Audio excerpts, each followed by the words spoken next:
So guys, what's up? It has come to my attention that it is back to school season. I don't know if it was the millions of ads that were thrown at me, whether it was all the college TikToks I'm now getting, or if it was because I went shopping last week and all the stores were selling clothes that were meant for fall and cold weather. But it has come to my attention that I will be going back to school quite soon. I thought I'd take advantage of the fact that I'm a YouTuber who has not dropped out of college to share my insights on the educational system in which I am a part of by telling you guys some things that I wish I knew when I went to college. No one's made this video before.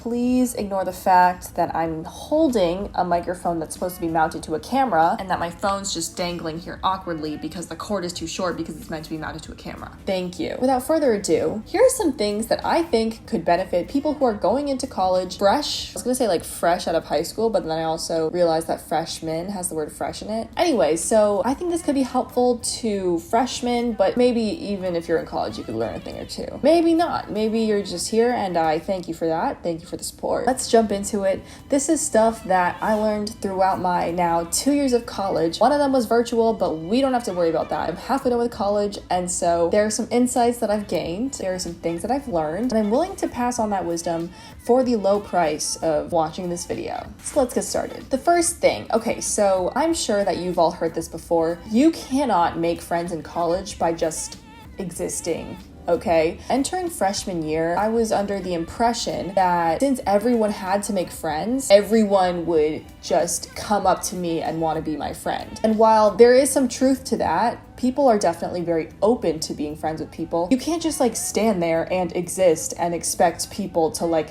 befriend you for doing nothing. First of all, you're going to be friends with people who you think are interesting and fun. And if you do nothing, you are definitely not interesting nor fun. But second of all, there's kind of this like formative period, which honestly happens very quickly when you get to college, probably the first 1 or 2 days, where you make connections with people. And because everyone is kind of coming in by themselves, those attachments, they happen very quickly, and people will very quickly latch onto other people and little groups will start to form. Now, the good thing about this is that everyone is kind of willing to latch on very quickly because no one really has friends yet. The bad thing is that it can happen very fast, and so it might feel like a lot of pressure to like find the right people immediately. But no need to fear, because I definitely had this worry as well. As things change, as schedules change, as people go to classes, stuff like that, people settle into their routines, it's very easy to like switch friend groups and get closer with other people that you didn't really expect, and maybe you find other people that you really like, because even though those attachments happened really fast, they're not like deep connections, you know? Like they're not your really good friends. They're just who happens to be there at the moment that you need someone. Basically, my advice to freshmen or someone going to a new school or whatever, first of all, start as early as you can. Hop on those social media channels, start saying hi to your peers, because any connection you have when you get on campus is a good one. Second of all, if you can go early for a pre-orientation program or something like that, if you can move in early, I highly, highly suggest you do. Because for us, like kids for pre-orientation and athletes for like preseason, we all came to campus maybe like 2, even like 3 weeks before orientation actually started. By the time like normal move-in came around, I feel like I was already like hanging out with people. Like I already had those groups that I was mentioning. And while those groups are definitely not the same people I would call my closest friends now, they were definitely very helpful for me at the beginning. I felt like I had a group to like hang out with. I didn't feel like I was alone. I highly suggest you go early. Now, third, I think what the best thing to do is, if you're an introvert like me, you like hanging out alone, you like watching YouTube or Netflix or whatever in your dorm, just put in like a decent amount of effort for the first like 3 weeks. Crack a joke or two, grab a buddy, go to an event. That's all you really need. They don't have to be your friends for the whole 4 years. Don't worry, that will definitely change. But put in a little bit of effort for a little bit of time at the beginning, and I guarantee that you will have at least one person that you can talk to or that you can reach out to when you need it. And that's really all you need at first. Don't just go to college and like set your dorm room up and then like sit on your bed and be like, yep, people are gonna be friends with me now, because that won't happen. You definitely have to put in a little bit of effort, but a little effort can go a long way. Wow, that took a while. I was rambling there. Okay, the second thing I wish I knew about college, and this can kick in as soon as like your first week on campus. It can also apply like 3-4 years down the road. Colleges have so many resources and you should use them. Now, what I'm talking about here, the alumni network, career office, mental health resources, research opportunities. All these things are very helpful, very useful. They're there specifically for you to use, so use them. Obviously, the resources at some schools will be better than others, but I guarantee you that any accredited university has a lot of resources that you can take advantage of. Not only that, but they can be a gateway into getting more and more opportunities that aren't necessarily connected with your institution. For example, I'm applying for a job, but I need 5 years of experience in order to get my first job. You know how that's a thing where all jobs require you to have experience, but you're like, where do I get this experience if I can't apply to a job without experience? Well, this is where your college's resources can kick in. Not only do you probably have a career office that has connections where you can go and schmooze your way into a position, stuff like research opportunities often counts as experience to a lot of employers. And if you have those research opportunities, which you can get really easily through your college because you go to that college and all of a sudden you have something that you can put on your resume that's related to the field that you want to go in, and then you can apply for a job in that field and then they'll accept you because you have experience and no one else does. And you know how you got that experience? You got it by utilizing your college's resources.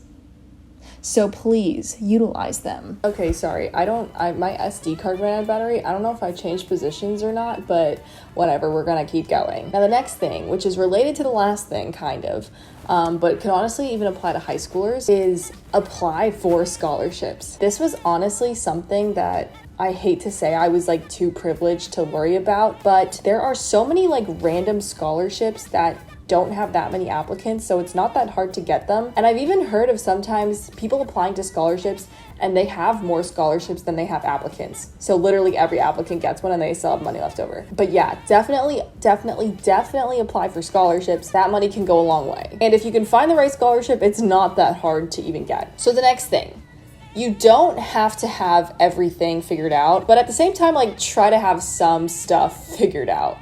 What I mean by this is that, have you ever met those kids?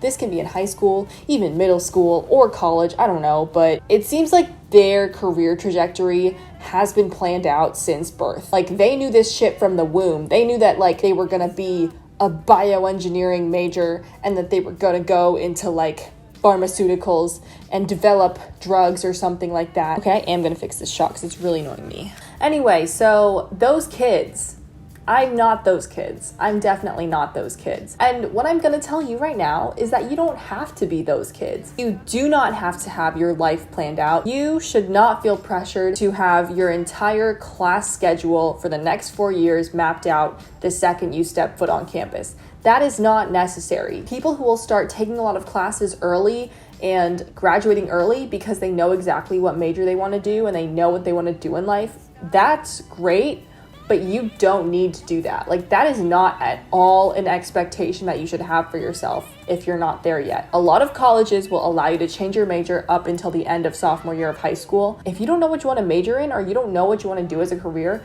take advantage of that. That being said, I do think it's a good idea to generally know what type of field you want to go into. That can mean the difference between a STEM field versus a humanity field, or tech versus business, something like that, because once you go too far down a path and then you try to switch to something that's completely different, that can get tricky because that means that you've taken all these classes that now have no application to your current major and you have to basically start over. So this is what I would recommend. First of all, look at the majors that your college or university offers and look at the classes that you need to take to do each of those majors. Take your best guess at what broad field generally you want to go in. For me, that was either math or computer science. Once you start doing that, you can look at the classes that can apply to either of those majors and you can start taking those first so you don't find yourself a couple years down the line having taken all these classes, none of which apply to your current major. Now, this might be easier said than done. If you're really indecisive, I would suggest focusing on taking all your gen eds first, things that you'll need to take regardless, and a few exploratory classes on the side so you can figure out what you want to do. If possible, I would suggest narrowing your search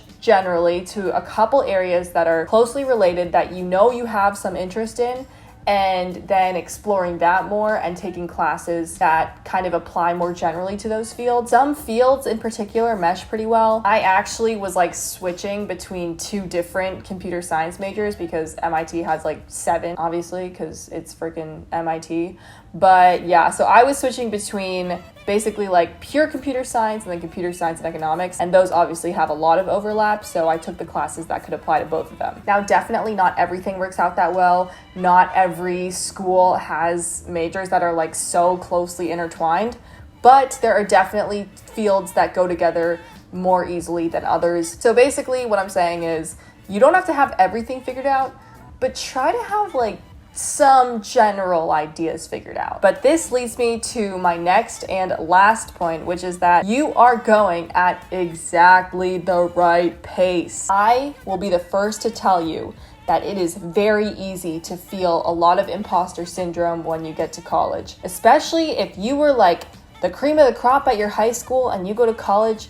Let me tell you, you're probably not the cream of the crop anymore. And that's okay, like that's reality. I feel like I was behind ever since I stepped foot on campus. I felt like I was behind in my classes. I felt like I was behind in my career development. I felt like I was behind in finding my passion, like all these things. Now that I'm grown up a little bit, had 2 years in college, I can be the first to tell you that I was like literally just doing fine. Like I was doing so fine and I should not have worried. Let me tell you a fun little story. I went to my first career fair freshman year, pretty sure it was in September or October, but literally like 1 month into college, 1 or 2 months into college. And I kind of went for fun because everyone else was going. I walked around, I talked to a couple people, but they were really interested in juniors. That was pretty much it. And, you know, I grabbed some t-shirts, which they tell you you're not supposed to do, but I did anyway because I wanted to. To be fair, there were some booths that were literally throwing their merch at me. I had no choice but to take them. I was schmoozing around, had a great time, went back to my dorm, and a few hours later, I started to hear things like, hey man, like congrats on the interview.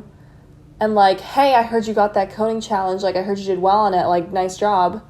And I was like, huh? Like, what are these people doing? And these were other freshmen. And I was like, what happened? I didn't know that this was an expectation. I didn't know that this was a possibility even. I didn't walk in there with any indication of trying to go for an interview or trying to get a job. Literally, I was shocked. Like, I was shook, let me tell you. I did not know that in your freshman year of college, you had to worry so much about internships. Well, let me tell you, you don't. If you want to, like, go ahead, but it literally will not hurt you at all in the long run to not get an internship as long as you're, you know, doing something useful with your time. Ever since that moment, I was like, I'm so behind. Like, I'm gonna be a failure. No one's gonna want to hire me because I didn't get an internship my freshman year. And that was wrong. I have an internship right now. Like, things will work. Like, you are going at the right pace. And I really feel like if I had tried to get an internship literally 2 months into my freshman year, it just would have been so dejecting because I would have had basically zero life skills and zero conversational skills. For the kids that were getting interviews and were talking to recruiters,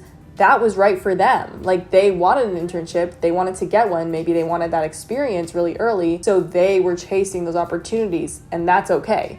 But I wasn't ready, and that's also okay. Here's another thing. Extra bonus tip. I know some people say your GPA doesn't matter in college. I know some people say your GPA matters a lot in college. To be honest, it really depends on the circumstances. If you're trying to go to grad school, especially if you're trying to go to like law school or med school, you should try your very best to get good grades because your GPA will matter in that situation. Aside from that case, I think your GPA matters less than like a lot of people think, but it also doesn't not matter completely. You know what I mean? Like you can't be failing your classes and expect that like companies will be like, yep, that's fine. You can get like B's and a couple C's here and there, and you'll probably be fine. If your GPA is above like a 3.0 out of 4, generally I think you're good. There's some places that would prefer to see a 3.5 out of 4 rather than like a 3 out of 4, but definitely if you're above a 3, you're probably solid. Okay, I'm so sorry. My SD card ran out of storage again. So where were we? Right. The myth that GPA is thrown out the window. It doesn't matter, whatever. That is not true. I've definitely been asked what my GPA is before during an interview. I've been asked why my GPA is what it is I've been asked what my lowest grade was and why I got that grade. All these questions about my GPA and my grades that I had to like explain myself for. But it also definitely depends on the industry. Like, I honestly like don't know that much about the arts career path, I'm sorry, but if you're going into a field like film or like production, probably your GPA is going to matter a little bit less. If you're going into tech, your GPA like doesn't have to be perfect, but it can't be shit either. And again, if you want to go to grad school, your GPA has to be like pretty good. Those are some things that I've learned throughout my half of a college experience and things that I wish I knew when I started my college experience. And I hope that some of these or all of these were helpful to you guys too. I'm sorry I had to be repositioned twice. So I'm gonna peace out because I'm pretty sure my SD card is literally at the end of its rope, but I will see you guys next time. Go watch my last video if you haven't because no one did. Just kidding, thanks for the support. I'll see you guys next time. Thank you for watching. Bye.